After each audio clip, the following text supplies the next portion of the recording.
Let me paint you a picture. You're 74 years old, you feel great, you're sleeping well, your energy is decent, you're doing things you enjoy. You go in for your annual physical, routine, nothing special. Your doctor glances at your chart and says, "You know what? Let's run a few tests just to be safe." 6 weeks later, you're sitting in a surgeon's office, not because anything was wrong with you, but because those just to be safe tests found something. And that something set off a chain of events that your body at 74 was not equipped to handle. Now the life you were quietly enjoying looks very different. That exact story plays out more often than the medical system likes to admit, and the data behind it deserves a serious conversation. My name is Dr. William Lee, and this channel is dedicated to one thing: helping adults over 60 understand what the research actually says about their health, in plain language. What I'm about to share doesn't come from a single textbook. It comes from years of studying the medical literature and paying close attention to what the evidence shows when the system runs on autopilot. Here is the truth that most doctors won't say out loud in a 15-minute appointment. After the age of 70, some of the most common routine medical tests can cause more harm than good. Not because medicine is broken, but because the risk-to-benefit math changes dramatically as we age. And nobody is doing that math in the room with you. Today, I'm walking you through 5 specific medical checkups I would personally reconsider after 70. I'll tell you why the math changes. I'll share what I've seen happen to real patients, and at the end, I'll give you a set of questions that will completely change the dynamic in your next doctor's appointment.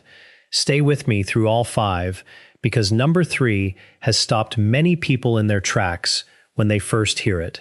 And number 5 is the one that most people have never even heard of until it's too late. Before we get into this, I'd love to hear from you. Where are you watching from today? Drop your city or country in the comments. I read every single one, and it really helps me see who's part of this community. All right, let's get started. Before we get into the 5 checkups, I need to give you one concept, because without it, nothing I'm about to say will fully make sense. I call it the longevity lens. When you're 50, screening medicine works beautifully. You find a problem early, you treat it, and you potentially buy yourself 30 more years of healthy life. The investment is worth it. The math is clean. But here's what changes after 70. 3 things, specifically. First, many conditions detected by routine screening in older adults will never actually harm you. They grow slowly, they cause no symptoms, you will likely outlive them. But once they show up on a report, medicine doesn't have a "leave it alone and watch" button. It has a treatment button. Second, your body's tolerance for intervention drops with age. The surgery that a 55-year-old bounces back from in 2 weeks, that same surgery in a 78-year-old can mean months of recovery, complications, loss of independence, or worse. Third, there is something called the cascade effect. One test finds a small abnormality that triggers a follow-up scan. The scan recommends a biopsy. The biopsy leads to a procedure. The procedure causes a complication. And suddenly, a person who walked in feeling perfectly healthy is navigating a medical nightmare. All started by a test they didn't need. That's the longevity lens. Keep it in your mind as we go through each one. Before we begin, take a second and tell me your name and where you're tuning in from. I go through the comments, and I genuinely want to know who I'm speaking to and supporting here. Checkup number 1. Routine colonoscopy after age 75. Let me tell you about Dorothy. Dorothy was 77 years old, a retired librarian from rural Tennessee. She'd had 2 colonoscopies in her 50s and 60s, both completely clean, no polyps, no family history of colon cancer, no symptoms whatsoever. But her new primary care doctor looked at her chart and said she was due for another one. Dorothy did her research. She had concerns, but she didn't want to seem difficult, so she went. The prep, the liquid you have to drink the night before to clear your bowels, hit her kidneys hard. By the next morning, she was confused, dizzy, and barely able to stand. Her daughter rushed her to the emergency room before she ever made it to the procedure. She was severely dehydrated, and her electrolytes were so dangerously low that her heart was at risk.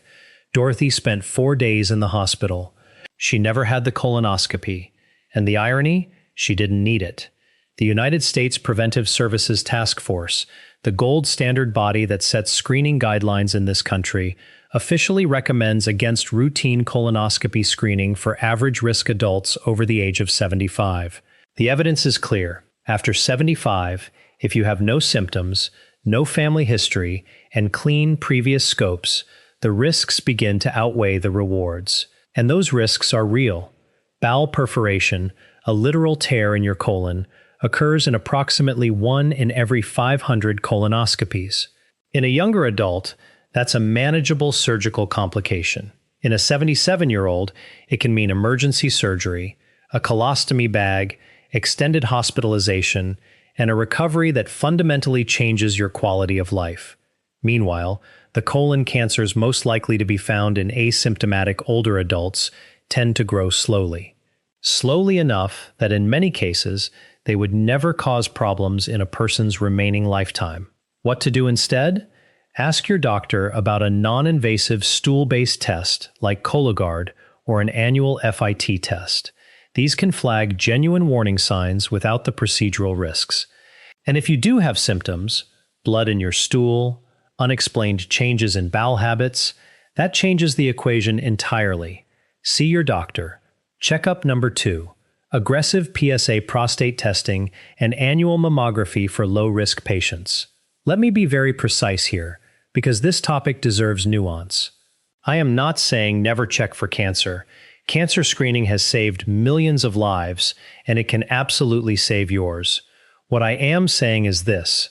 After 75, aggressive cancer screening in average-risk, asymptomatic individuals has a serious overdiagnosis problem, and overdiagnosis leads directly to overtreatment. Here's what overdiagnosis means in plain language. Imaging technology today is so sensitive that it can detect cancers that are, biologically speaking, barely awake.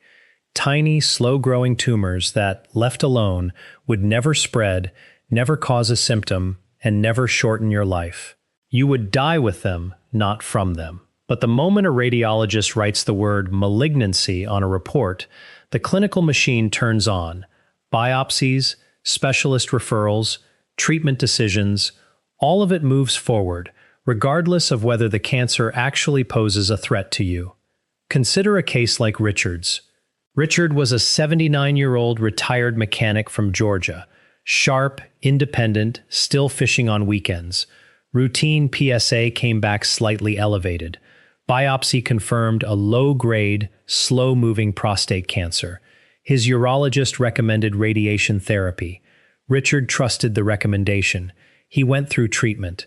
Within a year, he was dealing with chronic fatigue, urinary problems, and a quality of life that had dropped dramatically. Stories like his are documented across the medical literature. Men who, looking back, wish they'd understood that their cancer was the kind a man his age would almost certainly have lived alongside, not died from. That knowledge, had it come earlier, might have changed everything. Studies in the New England Journal of Medicine found that a substantial portion of cancers detected through mammography in women over 70 were clinically insignificant, meaning treatment offered no survival benefit, only side effects. What to do instead?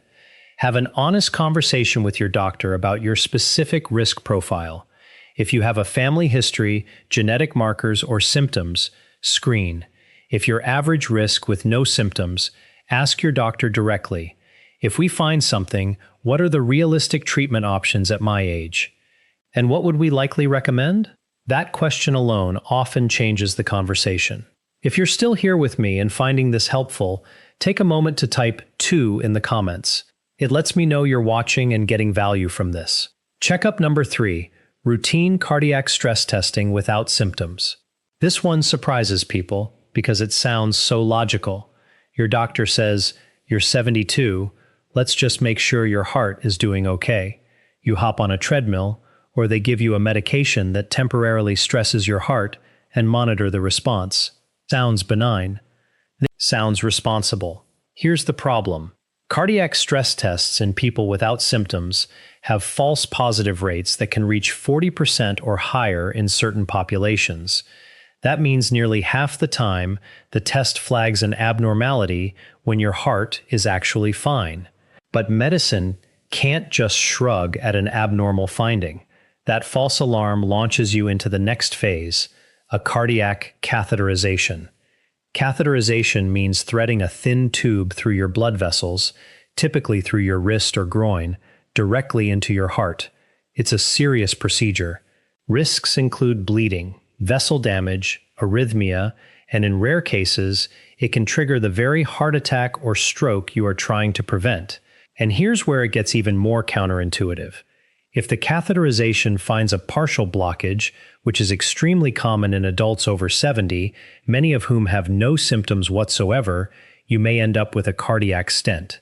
Multiple landmark clinical trials, including the widely cited ischemia trial, found that stenting in patients with stable coronary artery disease did not reduce heart attacks or extend life compared to medication and lifestyle management alone.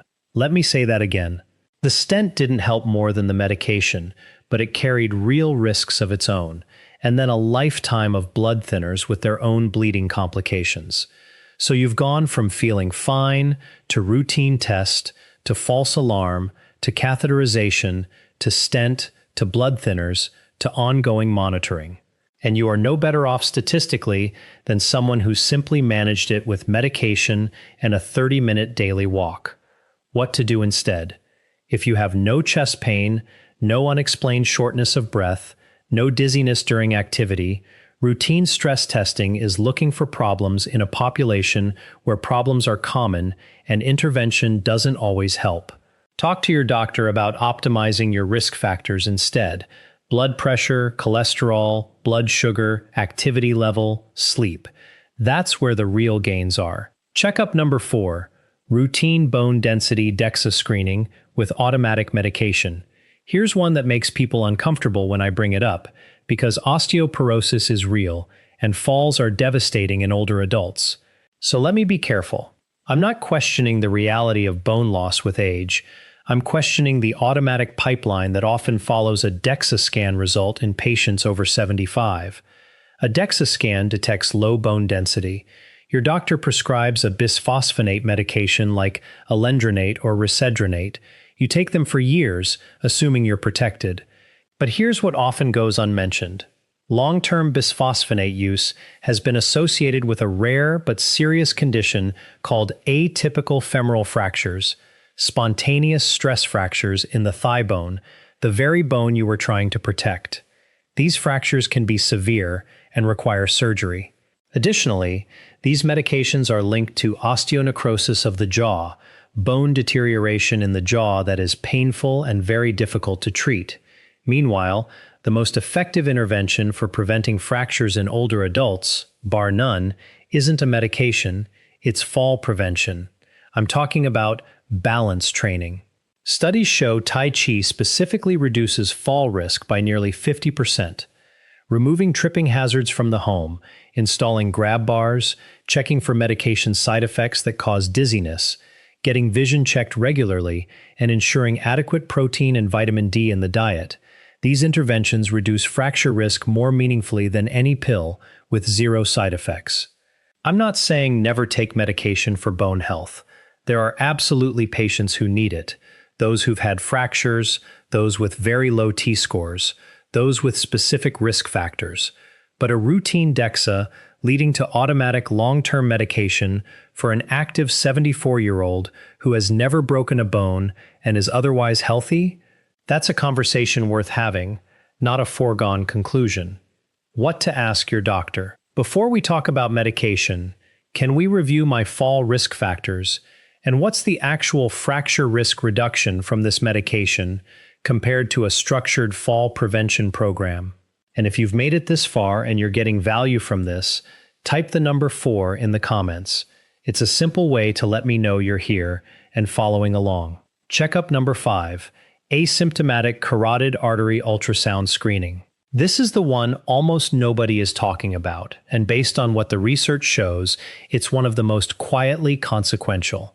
A carotid artery ultrasound checks the large blood vessels in your neck that carry blood to your brain. The idea is simple. If we find a significant blockage, we can surgically clean it out and reduce your stroke risk. Logical, right? The reality is far more complicated, and for asymptomatic patients, far more dangerous than it sounds. Here's the key fact. The surgical procedure used to treat a carotid blockage, called a carotid endarterectomy, carries a 2 to 3% risk of causing a stroke during or immediately after the procedure. In older adults, especially those with other health conditions, that risk is higher. The United States Preventive Services Task Force explicitly recommends against routine carotid artery screening in adults who have no symptoms, no mini-strokes, no vision loss episodes, no neurological symptoms. Their analysis found that in asymptomatic people, the risk of surgical harm outweighs the benefit. Here's why. Many people over 70 have some degree of narrowing in their carotid arteries.